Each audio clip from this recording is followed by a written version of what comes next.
I शरणागत वैरिवधूवर वीरवराभयदायकरे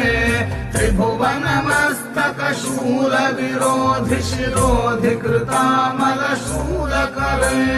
दुमि दुमितामर दुन्दुभिनाद महो मुखरीकृत दिग्मकरे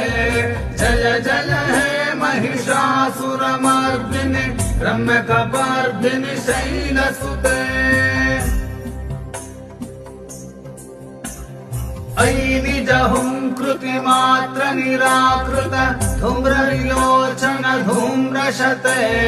समर विशोषित शोणित बीज समुद्भव शोणित बीजलते शिव शिव शुंभ निशुंभ महाहव प्रकृत भूत पिशाचरते जय जय हे महिषासुरमर्दिनि रम्यकपर्दिनि शैलसुते